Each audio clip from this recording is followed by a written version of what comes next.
Right M YouTube চ্যানেলে সবাইকে স্বাগতম জানাই। তো আজকে আমি এনটিপিসি পরীক্ষার জন্যে কিছু অঙ্ক করাচ্ছি। দেখো প্রথম অঙ্কটা কি বলেছে, x cube plus y cube সমান 315, এক্স প্লাস ওয়াই সমান 5, তাহলে x to the power 4 plus y to the power 4 এর মান কত। দেখো এই টাইপের অঙ্ক কোনো সূত্র অনুযায়ী করবে না। দেখো এই টাইপের অঙ্ক কীভাবে করবে দেখো। আচ্ছা, এখানে এক্স প্লাস ওয়াই সমান 5, আমি যদি এক্সের মান যদি 3 ধরি আর ওয়াইয়ের মান যদি 2 ধরি, তাহলে কত হচ্ছে দেখো, এক্স প্লাস ওয়াই সমান সমান কত হচ্ছে, এক্সের মান 3, ওয়াইয়ের মান 2, কত হচ্ছে 5 হচ্ছে এক্সের মান 3, ওয়াইয়ের মান 2 ধরলে 5 হয়ে যাচ্ছে। এরপর এটা দেখো, এক্সের মান 3 ধরেছি, 3 কিউ, ওয়াইয়ের মান কত ধরেছি 2, 2 কিউ, কত হচ্ছে 3 কিউ 27, 2 কিউ কত 8, 27 8 কত হয় 35। এখান থেকে আমরা দেখতে পাচ্ছি যে এক্সের মান কত 3 আর ওয়াইয়ের মান 2 ধরলে আমার অঙ্কটা হয়ে যাচ্ছে। তাহলে এখানে দেখো পুট করো, এক্সের মান কত 3, 3 পাওয়ার 4 প্লাস ওয়াইয়ের মান কত 2, 2 পাওয়ার 4, তাহলে 3 পাওয়ার 4 মানে কত, 3 3 9, হ্যাঁ 3 81, আর 2 পাওয়ার 4 মানে কি 2 2 4, 4 দুগুণে 8, 8 দুগুণে 16, ওকে। তাহলে 6 রেখে 7, 8 রেখে 9, 97। এই অঙ্কটার উত্তর 97, টুকে নাও।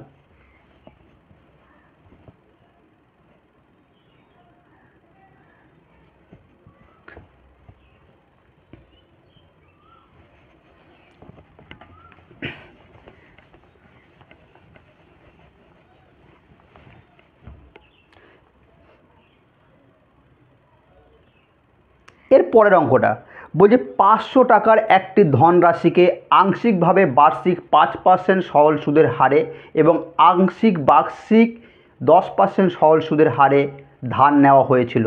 5 বছর পর প্রাপ্ত মোট সুদ 1750, তাহলে বার্ষিক 10% হারে সরল সুদের হারে ধার দেওয়া ধনরাশির পরিমাণ নির্ণয় করো। দেখো এই টাইপের অঙ্ক প্রথমে বলেছে দেখো 10%, ঠিক আছে, আর একটা বলেছে কত 5%, ঠিক আছে। দেখো 10 আর 5 দিয়ে দিয়েছে, তাহলে আমি যদি এখানে কিছু সংখ্যা বসাই তাহলে অ্যালিগেশন মেথডে আমি করতে পারবো এই টাইপের অঙ্ক পুরো শর্ট ট্রিকে। দেখো এখানে দিয়ে দিয়েছে 5,000 টাকা ছিল, 5 বছরে সুদ হয়েছে 1750, তাহলে নিশ্চয়ই আমি রেট বের করতে পারবো। রেট বার করার সূত্র কি, রেট বার করার সূত্র কি, যে এসআই গুণিত 100, ঠিক আছে, আর টি গুণিত পি, ওকে। তাহলে দেখো এসআই কত, দেখো 1750 গুণিত 100, টি টাইম কত 5 বছর, 5 বছর টাইম, আর পি প্রিন্সিপাল কত 5000,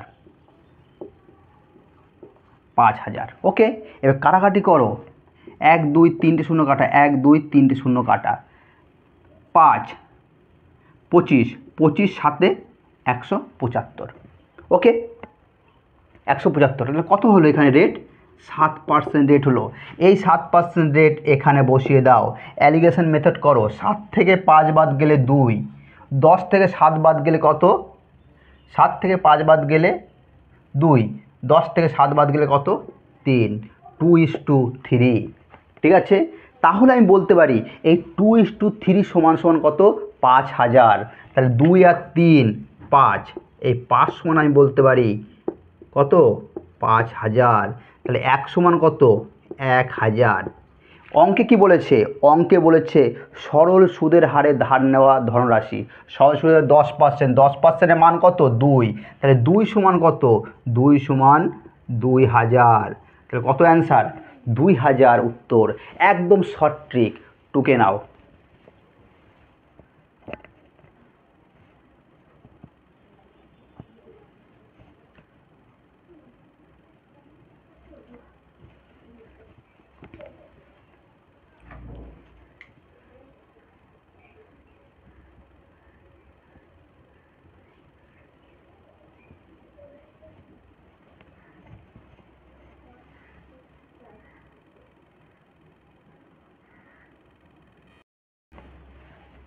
দেখো এর পরের অঙ্কটা কি বলেছে, 12 দ্বারা বিভাজ্য এমন 100 থেকে 200-এর মধ্যে সমস্ত সংখ্যার যোগফল নির্ণয় করো।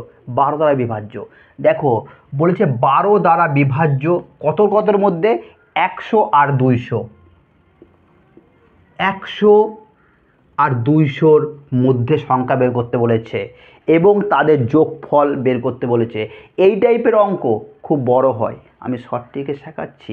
দেখো 12 দ্বারা বিভাজ্য 100 এবং 200-র মধ্যে কত হয়, দেখো এখানে কত হবে, 108, 9 × 108, 10 × 12, 120, ডট ডট ডট ডট, আর কত হবে 192। এটা হলো 100 আর 200-র মধ্যে, 100 ও 200-র মধ্যে 12 দ্বারা বিভাজ্য প্রথমে 108, তারপর 120, তারপর 100, মানে শেষ সংখ্যা 192, মানে প্রথমে 108, শেষ কত 192। এদের কি বের করতে বলেছে, এদের বের করতে বলেছে যোগফল। দেখো তাহলে এখানে যোগ চিহ্ন দাও, এখানে যোগ চিহ্ন দাও, এখানে যোগ চিহ্ন দাও। ওকে, একটু ভালো করে লিখি, 108 যোগ 120 ডট ডট ডট ডট যোগ 192, এদের যোগফল। দেখো এই যে নিয়মটা শেখাচ্ছি এটা খুবই গুরুত্বপূর্ণ নিয়ম। আমরা জানি একটা টিএন দিয়ে একটা এসএন দিয়ে একটা সূত্র হয়, সেই সূত্র প্রয়োগ করার কোনো দরকার নেই, এখানে শেখো। দেখো প্রথমে এর নিয়ম হলো প্রথম সংখ্যা, ঠিক আছে, এটা দেখো সংখ্যা বের করার সূত্র। প্রথমে এই টাইপের অঙ্ক সংখ্যা বের করতে হয়, সংখ্যা বের করার সূত্র কি, প্রথম সংখ্যা যোগ শেষ সংখ্যা, ঠিক আছে, বা এটা করো শেষ সংখ্যা লেখো, শেষ সংখ্যা মাইনাস প্রথম সংখ্যা, ঠিক আছে, বাই এদের ডিফারেন্স যোগ 1। ওকে, এই সূত্রগুলো মনে রাখো, পরে কাজে লাগবে। দেখো এখানে শেষ সংখ্যা কত আছে, 192, শেষ সংখ্যা 192 মাইনাস প্রথম সংখ্যা কত আছে 108, বাই ডিফারেন্স কত 12, বাই 12 যোগ 1। তাহলে এটা কত হচ্ছে, 192 থেকে 108 বাদ গেলে এদিকে লেখো কত হচ্ছে, এ থেকে বাদ দিলে 84 বাই 12 যোগ 1, 7 12 84, তাহলে কত হচ্ছে 8, কত হচ্ছে 8। এটা কি বেরিয়ে গেল, সংখ্যা বেরোলো। এটা কি বেরোলো, সংখ্যা। কি বের করতে বলেছে, যোগফল কত। যোগফলের সূত্র দেখো, যোগফলের সূত্র হলো, দেখো প্রথম সংখ্যা যোগ, ঠিক আছে, শেষ সংখ্যা, ঠিক আছে, প্রথম সংখ্যা যোগ শেষ সংখ্যা বাই 2 গুণিত এখানে হলো পদ সংখ্যা। এটা পদ সংখ্যা বেরিয়ে গেল, পদ সংখ্যা বা সংখ্যা। ওকে, এখানে যোগফলটা বেরিয়ে যাবে। দেখো কীভাবে বের করতে হবে, তাহলে এখানে দেখো প্রথম সংখ্যা আমার কত আছে 108, আর শেষ সংখ্যা কত আছে 192 বাই 2 গুণিত পদ সংখ্যা কত 8।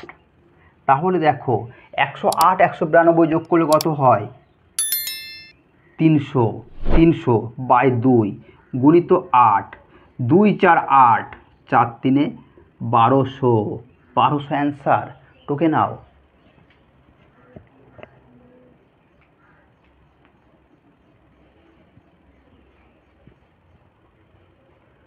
খুবই গুরুত্বপূর্ণ অঙ্ক, টুকে নাও।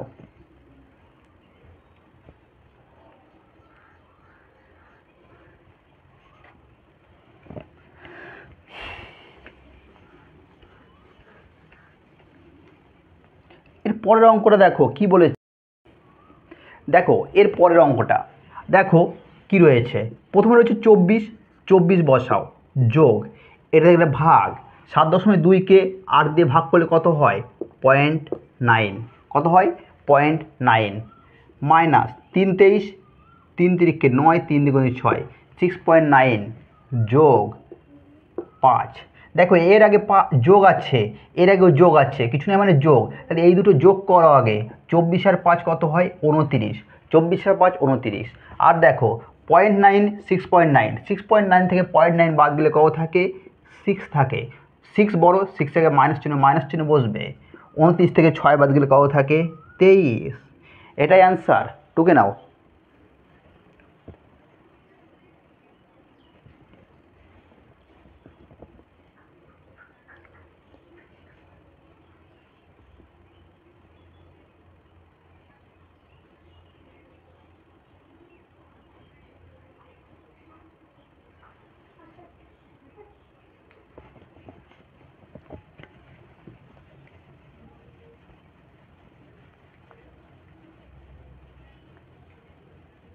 এর পরে কোশ্চেন দেখো, বলছে রানা এবং রণবীরের মধ্যে হওয়া একটি নির্বাচনে রানা 40% ভোট পান এবং 600 ভোটে পরাজিত হন। রণবীরের পক্ষে আসা ভোটের সংখ্যা কত? দেখো রানা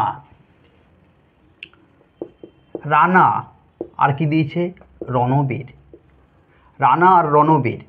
ওকে, রানা কত ভোট পেয়েছে? 40%। 40%, ঠিক আছে। রানা 40% ভোট পান এবং 6000 ভোটে পরাজিত হন। তা রানা যদি 40% পায়, রণবীর কত হবে? দেখো টোটাল ভোট কত হয়? 100। 100 মধ্যে 40, তাহলে এ কত হবে? 60%, ঠিক আছে। এবং পরাজিত হয় কত ভোটে পরাজিত হচ্ছে? 60 থেকে 40 বাদ দাও, এখানে বেরিয়ে যাবে কত ভোটে পরাজিত হচ্ছে। 60 থেকে 40 বাদ গেলে কত থাকে? 20। এত ভোটে পরাজিত হয় 20% ভোটে। এই 20% ভোট সমানই 60,000। এই 20% ভোট সমান কত? 60,000। তাহলে 0 0 কাটা, 2 3 6 কত? 3000। কি বের করতে বলেছে? বের করতে বলেছে রণবীরের পক্ষে ভোটের সংখ্যা কত। রণবীর কত? 60। 60 সমান কত? 60 সমান 3 6 18, 4টে 0, 1 2 3 4 18, 1,80,000। 1,80,000 এটা অ্যান্সার। টুকে নাও।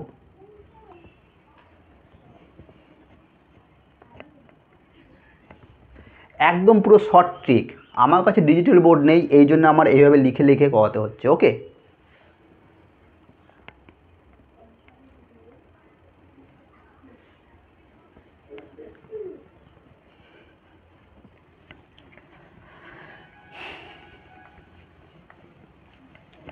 এর পরের অঙ্কটা বলছে 12.50 টাকার প্রতি বর্গ মিটার হিসাবে একটি ঘরের মেঝে তৈরি করতে মোট খরচ 3,675 টাকা। যদি প্রস্থ এবং দৈর্ঘ্যের অনুপাত 2:3 হয় তাহলে দৈর্ঘ্য নির্ণয় করো। আচ্ছা, মেঝের ক্ষেত্রফলের সূত্র কি? দৈর্ঘ্য গুণিত প্রস্থ। মেঝের ক্ষেত্রফল, দেখো মেঝের ক্ষেত্রফল, এর সূত্র কি? এর সূত্র হলো দৈর্ঘ্য গুণিত প্রস্থ। দৈর্ঘ্য গুণিত প্রস্থ। আচ্ছা, দৈর্ঘ্য কত? দৈর্ঘ্য বলে দিয়েছে 3x ধরে নাও, আর প্রস্থ 2x, ঠিক আছে। এই যে মেঝে রয়েছে, এই মেঝে একটা ঘর মনে করো, এটা মেঝে, হ্যাঁ। এর দৈর্ঘ্য আর প্রস্থ দিয়ে দিয়েছে, আর এই জন্য টোটাল খরচা হচ্ছে, বলছে টোটাল খরচা হচ্ছে 12.50। টোটাল খরচা হচ্ছে কত? এর জন্য কত খরচা হচ্ছে? 12 টাকা 50 পয়সা। 12 টাকা 50 পয়সা। 12 টাকা 50 পয়সা আমরা কী লিখতে পারি? দেখো আমি যদি লিখি 12 টাকা 50 পয়সা মানে কত? দেখো আমি যদি করি 25/2, 25/2 মানে কত? 12 টাকা 50 পয়সা, ঠিক আছে। একে আমি এইভাবে লিখবো না, একে লিখবো 25/2 সমান কত টাকা খরচ হয়েছে? কত? মোট 3,675। 3,675, ঠিক আছে। দেখো এখানে বা দাও, তাহলে 3x আর 2x কত হয়? 6x square, 6x square. ওকে, গুণিত সমান 3,675। এটা গুণিত, ভাগ হিসাবে আসলে উল্টে যাবে, 2 উপরে 25 নিচে।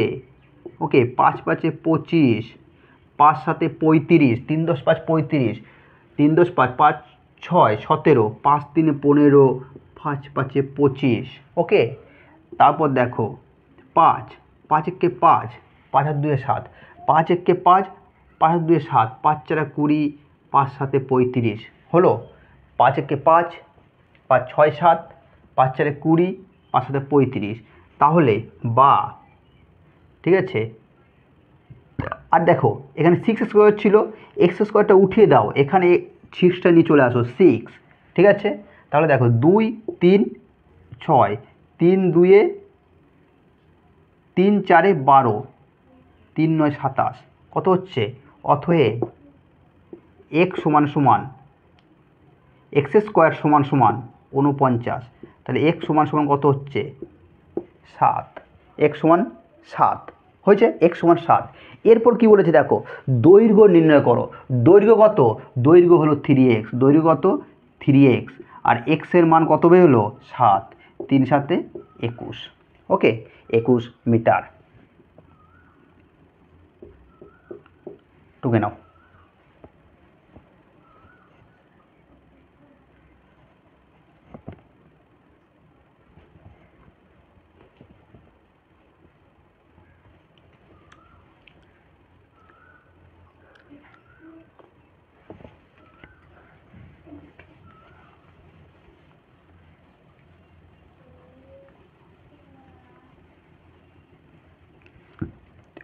এর পরের কোশ্চেনটা বলি 8টি টেবিলের ক্রয় মূল্য 5টি টেবিলের বিক্রয় মূল্যের সমান, তাহলে অর্জিত লাভের শতাংশ। দেখো 8টি টেবিলের ক্রয় মূল্য, 8টি টেবিলের ক্রয় মূল্য কি বলেছে সমান কার, 5টি টেবিলের বিক্রয় মূল্যের সমান, 5টি টেবিলের বিক্রয় মূল্যের সমান। কস্ট প্রাইস মানে ক্রয় মূল্য, ক্রয় মূল্য, কস্ট প্রাইস মানে ক্রয় মূল্য, আর এসপি মানে বিক্রয় মূল্য, বিক্রয় মূল্য। দেখো তাহলে সমান বলেছে, তাহলে কস্ট প্রাইস কত 5, মনে রাখবে আমরা ভুল করি, আমরা যেগুলি কস্ট প্রাইস কত 8 লিখে বসে থাকি, এটা হবে না। সমান চিহ্ন যদি থাকে কস্ট প্রাইস হবে, কস্ট প্রাইস মানে সিপির সামনে যেটা থাকবে সেটা সিপি, সিপির সামনে যেটা থাকবে সেটা সিপি, ওকে, বা এসপির সামনে যেটা থাকবে সেটা এসপি। তাহলে এখানে সিপি যা সামনে কত আছে 5, এখানে সিপি হলো 5, তাহলে সিপি 5 হলে এসপি কত, এসপি হবে 8। তাহলে 5 টাকায় কিনেছে, কোনো দ্রব্য 5 টাকায় কিনেছে, যদি 8 টাকায় বিক্রি করে লাভ হবে না ক্ষতি হবে, লাভ হবে, লাভ হবে। তাহলে 5 টাকায় কিনে 5 টাকা কিনে 8 টাকা বিক্রি করছে, লাভ কত 3 টাকা গুণিত 100, 5 20 100, 3 20 60, 60%। কত পার্সেন্ট 60%, টুকে নাও।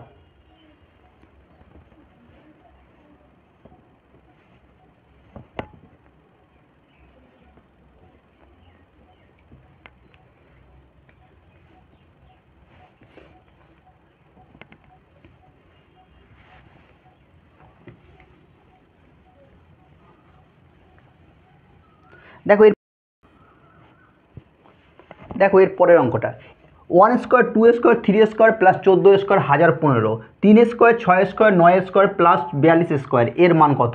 এই টাইপের অঙ্ক যখনই থাকবে এইটাকে বসাবে প্রথমে 1015, ওকে, গুণ চিহ্ন দেবে, প্রথমে যে সংখ্যা থাকবে তার স্কোয়ার করবে, 3 স্কোয়ার কত, প্রথম যেটা সংখ্যা রয়েছে তার স্কোয়ার তো দেওয়া রয়েছে 3-এর স্কোয়ার, যার সংখ্যা স্কোয়ার থাকবে 3 স্কোয়ার মানে কত 9, সেটা এখানে বসাই দেবে, এরপর গুণ করবে 5 9 45, 9 কে 9, 9 4 13, 13, 9 0 1, 9 কে 9, 9 1 3 5, 9 1 3 5 এটাই অ্যান্সার।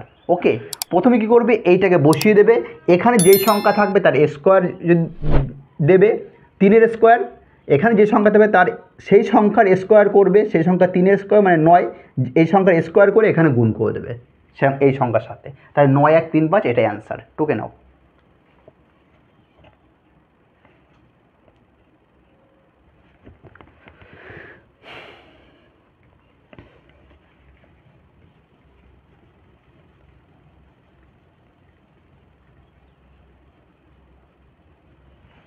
এর পরে কোশ্চেনটা কি বলেছে 150টি বস্তুর গড় 45। আচ্ছা 150টি বস্তুর গড় কত বলেছে, এদের গড় বলেছে 45, ওকে, 150টি বস্তুর গড় 45 পাওয়া গেছে। যদি গণনার সময় দুটি বস্তুকে ভুলভাবে 38 এবং 46-এর পরিবর্তে 83 এবং 76 নেওয়া হয়, তাহলে সঠিক গড় কত। তাকে ভুলভাবে মানে তাকে লিখতে বলেছে কত 38, তাকে লিখতে বলেছে 38 আর 46, এটা লিখতে বলেছে, সে কী করেছে দেখো 83 আর 76 লিখেছে, 83 আর 76 দেখো এটা লিখতে বলেছে আর এটাও লিখেছে, কত লিখেছে 8 6 14, 8 6 14, 4 3 7 8, 84 লিখতে বলেছে, লিখেছে কত 6 3 9, 8 7 15।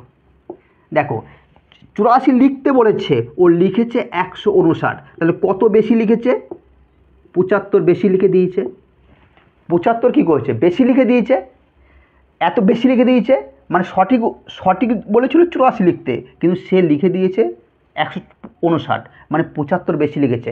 এই 75টা যে বেশি লিখেছে, এই 75 যে বেশি লিখেছে কতজনের, এই 150 জনের, এই 150 জনের, এই বাই 150, ঠিক আছে। তাহলে এত যখন বেশি লিখেছে 75, নিশ্চয়ই যেটা মাইনাস করবো, মাইনাস করলেই সঠিকটা বেরিয়ে যাবে। তাহলে এখানে মাইনাস চিহ্ন দিয়ে দাও। তাহলে 75 একে 75, 75 2 150, তাহলে 45 মাইনাস 1/2, 1/2 মানে কত? 0.5। তাহলে 45 থেকে 0.5 বাদ গেলে কত থাকে? 44.5, 44.5। 5 আর 5 10, 1 4, ঠিক আছে। 44.5 কত হয়? 44.5, টুকে নাও এটা।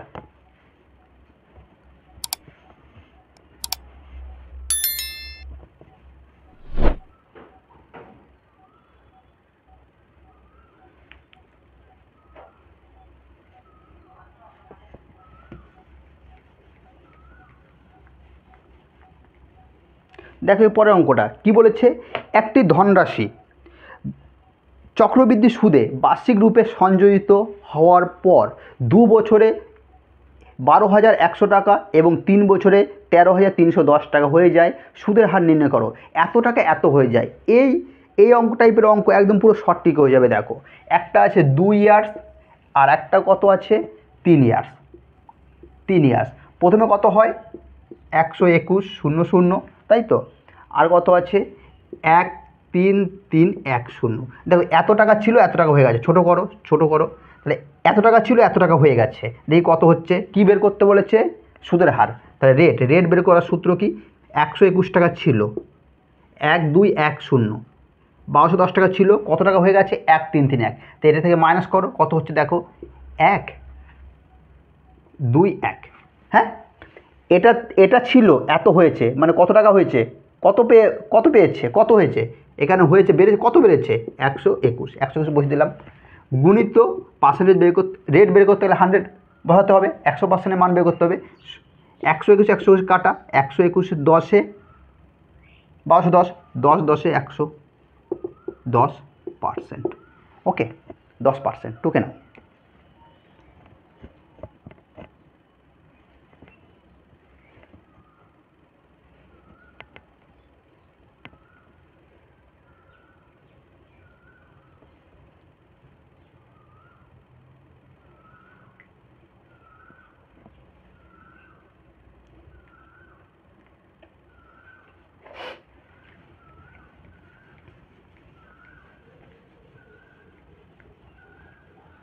দেখো পরের অঙ্কটা বলেছে, একজন পরীক্ষায়, মানে একটি পরীক্ষায় 55% পরীক্ষার্থী ইংরাজিতে, 35% পরীক্ষা গণিতে এবং 20% উভয় বিষয়ে পাস করেছে। উভয় বিষয়ে ফেল করা মোট পরীক্ষার্থীর সংখ্যা 1200 জন। তাহলে কতজন পরীক্ষা দিয়েছে তা নির্ণয় করো। দেখো এই টাইপের অঙ্ক, এই গোল করবে, এই গোল করবে। ওকে, দেখো এখানে 55% ইংরাজিতে কত? এটা ইংরাজিতে কত? 55%। আর কি দিয়েছে? গণিতে, ম্যাথে কত? 35%। ম্যাথে কত? 35%। টোটাল কত? উভয় বিষয়, মানে এইটা যেটা থাকবে এটা হলো উভয়, এটা হলো কি? উভয়। এই পার্সেন্টটা উভয় কত? 20%। ঠিক আছে, এটা কি করেছে? পাস করেছে। ঠিক আছে, তাহলে দেখো শুধুমাত্র এই টাইপের অঙ্ক, দেখো কীভাবে বের করতে হয়। শুধুমাত্র